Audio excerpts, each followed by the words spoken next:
हमारे साथ हैं सोहागपुर विधानसभा से कांग्रेस नेता और समाज सेवी हरगोविंद पुरविया जी, जो कि सोहागपुर विधानसभा से इस बार जो विधानसभा चुनाव है उसमें दावेदारी कर रहे हैं। तो आज हम सीधी उनसे बात करते हैं, हरगोविंद पुरविया जी से, कि वो जो सोहागपुर विधानसभा में आगामी चुनाव होने वाले हैं उसको लेकर अपनी दावेदारी कर रहे हैं। तो उनका क्या विजन है और किन तैयारियों के साथ, कांग्रेस की क्या तैयारी है, उनकी पर्सनल क्या तैयारी है, उसको लेकर वह किस तरह से विधानसभा चुनाव में उतरेंगे। हरगोविंद पुरविया जी, आपका स्वागत है। आप इस बार सोहागपुर विधानसभा से कांग्रेस के प्रत्याशी के रूप में दावेदारी कर रहे हैं। तो इस बार कांग्रेस का क्या विजन है विधानसभा क्षेत्र में, मतलब क्या तैयारी है और क्या लेके कांग्रेस पब्लिक में नहीं? भैया देखिए, कांग्रेस की तैयारी तो बहुत अच्छी है और माननीय कमलनाथ जी ने जो घोषणाएं की हैं उसमें भी पब्लिक का रुझान है।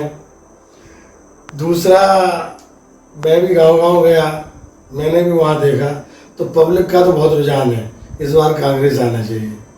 और जो कमलनाथ जी के सौगातें हैं उनको हम आगे चलाएंगे, पूरी करेंगे और पब्लिक की जो भी समस्या रहेगी कांग्रेस उसको पूर्ण करेगी।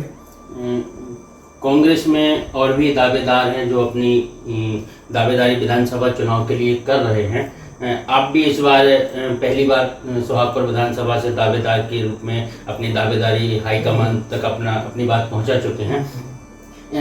आप किन मुद्दों को लेके, अगर आपको कांग्रेस पार्टी टिकट देती है, कमलनाथ जी का आशीर्वाद आपको मिलता है, तो किन मुद्दों को लेके आप आम जनता के बीच जाएंगे?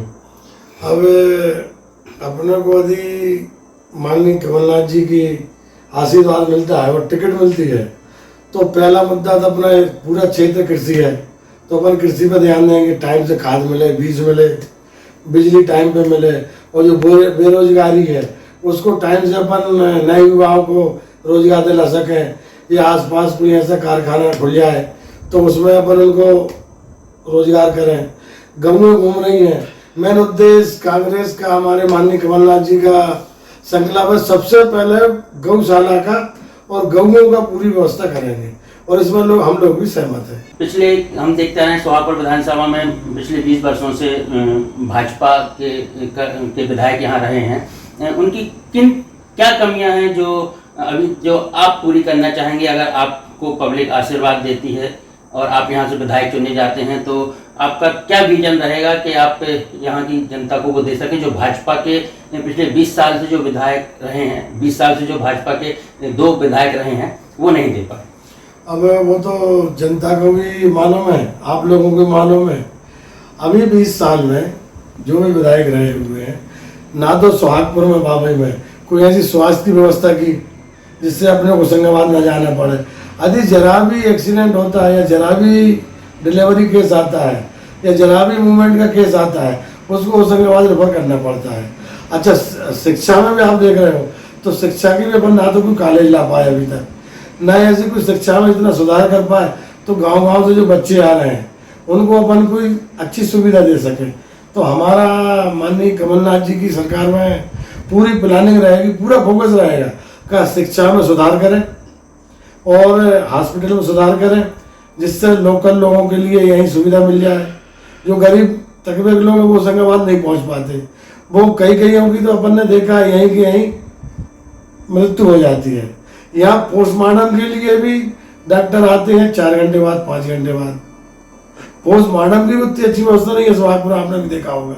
अब आप तो मीडिया वाले हो, आप तो देखते रहते हो। पुरविया जी, एक मुद्दा और मैं पिछले कई दिनों से जो क्षेत्र में भ्रमण कर रहा हूँ, एक रोजगार का मुद्दा भी शायद ऐसा है जिससे कि लोगों को, मतलब यहाँ के युवा पढ़ाई लिखाई के बाद जब पूरी कर लेते हैं तो क्षेत्र में कोई रोजगार की क्या व्यवस्था है और क्या है, ये मैं आपसे पूछना चाहूँ।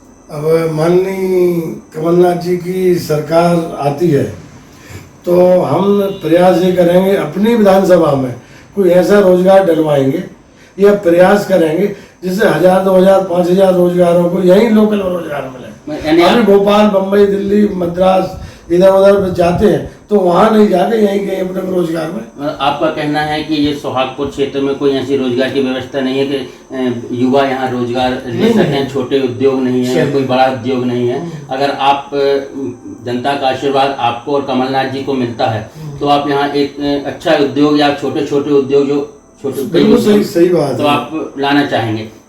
एक मुद्दा और यहाँ पे आता है जो आपने उठाया, स्वास्थ्य का। स्वास्थ्य के बाद एक और आता है शिक्षा। तो शिक्षा के लिए ऐसा क्या आपका विजन है कि आप यहाँ जो युवा है अगर यहाँ 12वीं या के बाद पढ़ाई करने के बाद बड़े शहरों में जाके पलायन कर जाते हैं और पलायन करने के बाद वहीं शिफ्ट हो जाते हैं, सोहागपुर वापस नहीं आते, तो इसमें आपका क्या विजन है? नहीं, आपने भी देखा होगा देहात में जहाँ 10 मास्टरों की जरूरत है वहाँ 2 मास्टर हैं, 5 की जरूरत है वहाँ 1 ही मास्टर है। अच्छा, पढ़ाई के कारण बच्चे बाहर जाते हैं या फिर यहाँ गवर्नमेंट इतना बड़ा स्कूल नहीं है जिसमें सभी बच्चों की एडमिशन हो जाए या पूर्ति हो जाए, तो इसलिए या तो भोपाल जाते हैं या पुणे जाते हैं, होशंगाबाद जाते हैं। तो शिक्षा में माननीय कमलनाथ जी के सरकार आती है तो शिक्षा में अपन हर गांव में जहाँ स्कूल है गवर्नमेंट उसमें पहले पूरे शिक्षकों की व्यवस्था कराएंगे और वहाँ ऐसा मॉनिटर की कोई व्यवस्था करेंगे जिससे बात करें शिक्षक सही दिशा में बच्चों को पढ़ा रहे हैं या नहीं पढ़ा रहे हैं, या सही प्रॉपर संचालन हो रहा है या नहीं हो रहा है। अभी स्कूल लगता है आपको 11 बजे, मास्टर पहुंचते हैं 2 बजे। तो ये सारी सुविधा अपन कमलनाथ जी की सरकार जैसे ही आती है और मुझे व्यक्तिगत मौका मिलता है, जनता का आशीर्वाद मिलता है, तो पूरा प्रयास रहेगा रोजगार में भी और शिक्षा में भी और स्वास्थ्य में भी। पिछले 20 वर्षों जैसे आपने बताया भी कि भाजपा की सरकार है और भाजपा के ही विधायक सोहागपुर विधानसभा सोहागपुर क्षेत्र में, जैसे पहले होशंगाबाद में आता था सोहागपुर, 3 पंचवर्षीय से भी यहाँ जब सोहागपुर विधानसभा बनी तब भी भाजपा के ही विधायक हैं। तो यहाँ पे न्याय व्यवस्था कैसी क्या है? आम जो नागरिक होता है वह अपनी गुहार लेके किसी शासकीय कार्यालय में जाता है और उसको क्या न्याय मिल पाता है या कैसा क्या है? नहीं भैया, उसमें देखिए हमारी सरकार आती है कांग्रेस सरकार, तो उसमें पहले तो प्लानिंग ये रहेगी अपनी का एक ही सुनवाई में काम होना चाहिए, पुलिस हो, तहसील हो या SDM ऑफिस हो, जनपद हो या शिक्षित हो, तो एक ही सुनवाई में हर युवा का या बुजुर्ग का काम होना चाहिए। अभी क्या हो रहा है अपन देखते हैं, आधार कार्ड बनवाना है या मूंग का रजिस्ट्रेशन कराना है, गेहूं का रजिस्ट्रेशन कराना है, तो इतनी लंबी कतार रहती, 1 हफ्ते 4 दिन से पहले काम होते ही नहीं है। और अपनी सरकार में जो प्लानिंग रहेगी कि एक ही रोज में सेम डे उसका काम होना चाहिए और यदि बड़ा कोई ऐसा काम है तो एक जन सुनवाई में मंगलवार या शुक्रवार को जो भी दिन पड़ते हैं उसमें उसका काम होना चाहिए।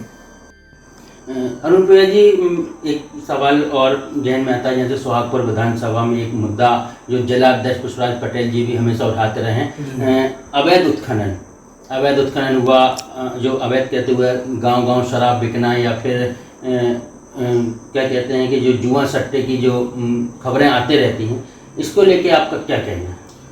भैया उसमें तो जैसे रेत खनन का काम है या जुए का काम है या शराब का काम है, जो कच्ची शराब खोलते हैं, उसमें हमारी सरकार और व्यक्तिगत हम विधायक बनते हैं या हमारा भाई बनता है, तो पहली प्राथमिक रेत खदान तो पूरी टोटल बंद करेंगे और गांव-गांव में जो छोटी छोटी खदान रहती है उनकी जनपद से नीलामी करा के और हर गांव में हर वर्ग को दे देंगे, तो चोरी बंद करेंगे और जो पब्लिक की सुविधा रहेगी उस हिसाब से पब्लिक को रेत मिलेगी।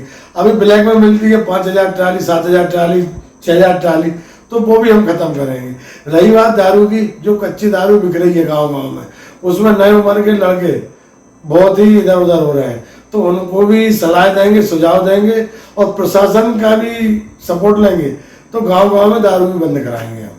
3 चुनाव से देखते हैं जिसमें कांग्रेस को हार मिली है और एक जो बात सामने आती है कि कांग्रेस की हार का कारण पिछले 3 विधानसभा चुनाव में कांग्रेस की गुटबाजी रही है।